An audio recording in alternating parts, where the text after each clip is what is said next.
Reid, how do you deal with metamours or your partner's partners?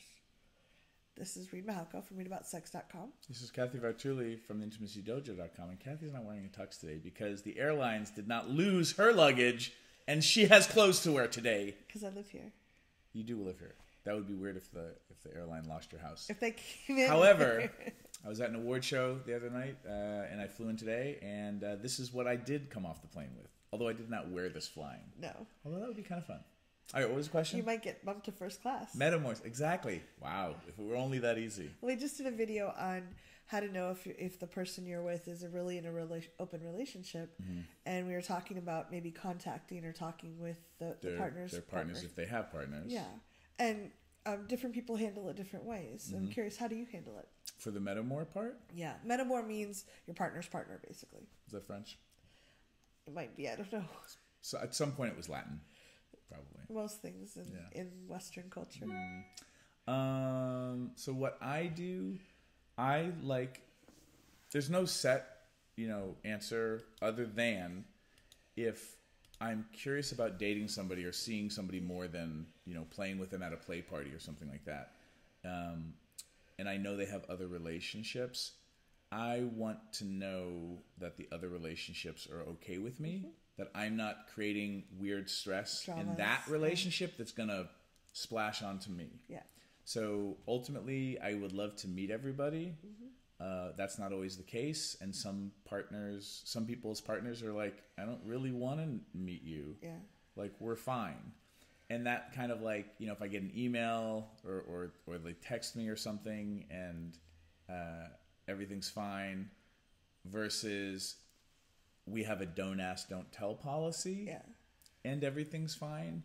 For me personally, I don't feel comfortable seeing people who have don't ask, don't tells, because for me, if I actually fell in love with somebody and would want them to come for Thanksgiving dinner, then I want them to bring their people, their beloveds who are important to them. Yeah. And I would like that to at least feel great. Or not even great, just good or bearable.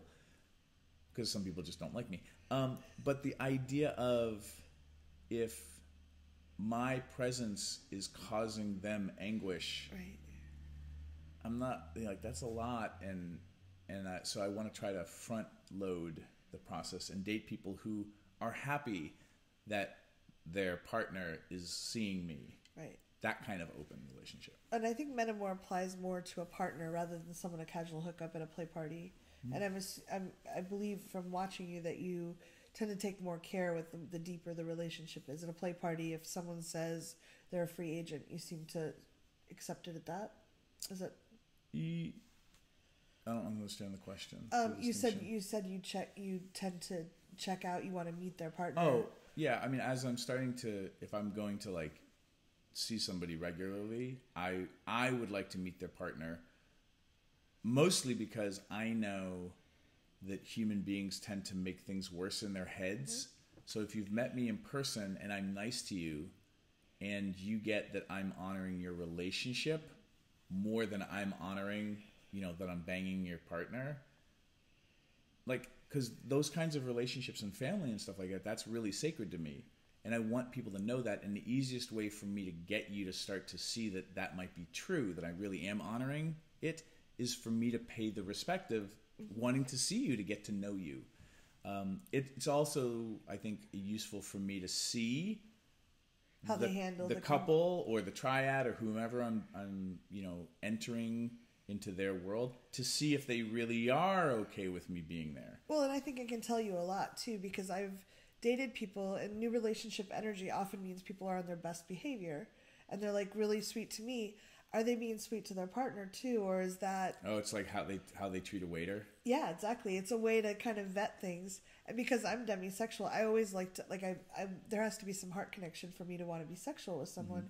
I tend to really like to sit down at dinner and meet the partners of people that I'm seeing more than casually at a play party or something, and it's actually been very beneficial because I've made some really good friends, and one of my partners makes dessert and sends it to me with their partner when we get together for dates. Ah, yes. The Paramour fringe benefits. Yes. Yeah. And she's an amazing cook. And if you've never met that person, you might never be on the dessert list. Yes. So what do you recommend? What are your tips for being on the dessert list, ladies and gentlemen? Leave a comment, hit subscribe, put on a tux, dress up once in a while, even if you're just shooting videos. Thanks for watching. If you'd like to subscribe to my social media, it's right there. And please subscribe to this channel there. If you'd like to see more goofy Reid and Cathy, there's more videos there. See them. Why are they there?